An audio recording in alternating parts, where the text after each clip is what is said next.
Our next guest says that while many have focused on yield curve inversion as a key recession signal, it's actually the re-steepening that tends to be the red flag. Joining us now in the New York studio, Shana Sissel, president of Banrion Capital Management. Shana, great to have you in studio with us. So you are expecting a recession? Yeah, I mean, I've been saying that for a while and I've been wrong, but it's not that I think I am wrong that there will be a recession. It's just the timing has been difficult. But anytime you have this kind of attempt to squash growth, which is exactly what you're doing when you're trying to bring inflation down, is to bring supply and demand into equilibrium. We have too much demand and not enough supply. We need to squash demand, which is going to put pressure on the consumer, pressure on the economy, and that means economic slowdown, which in turn means a recession. Do you stay away from consumer-exposed assets at this point in time then? It's really interesting. The consumer, especially the U.S. consumer, has been remarkably resilient.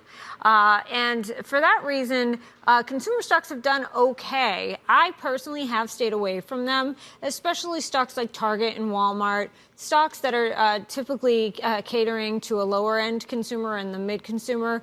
Those are the consumers that are starting to feel the pressure today. It'll be really interesting to see how the holiday season goes, because I think that will give us a really good indication of consumer health. Consumer sentiment surveys have been largely negative, but actual consumer behavior has been, resilient here in the U.S. Shana, how do you feel then about rate-sensitive sectors? How do you feel about tech going forward, for example? So I'm not particularly bullish on technology per se. I have, however, liked NVIDIA. That's a stock that, I've talked about with both you and Shery here before, and I remain bullish on that name in particular. But I'm not bullish on tech as a sector. Another rate-sensitive sector that is interesting, though I'm staying away, is financials. Financials would typically do better in a higher rate environment, but we're not seeing a lot of consumer or even corporate demand for any sort of lending, which is where, especially in the regional banks, they make the majority of their revenue, and that's where their profits come from.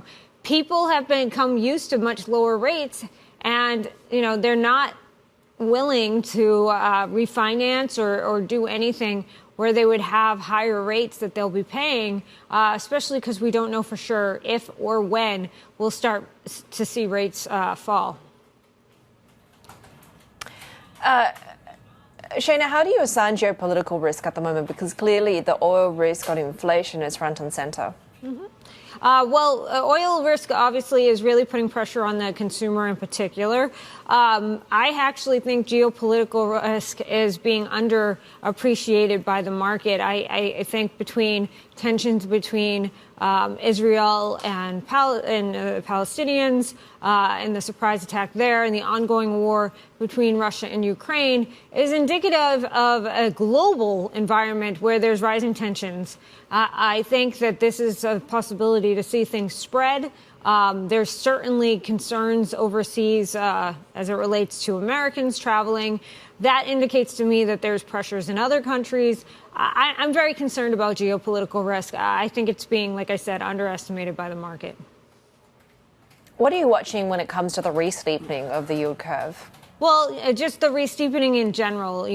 We talk a lot about an inverted yield curve being an indicator of a recession, but actually what the real indicator of the imminent recession is the re-steepening of the curve. And we're finally starting to see that, which suggests to me that the likelihood that we'll see an economic slowdown and potentially a recession is much higher going into the first quarter of 2024.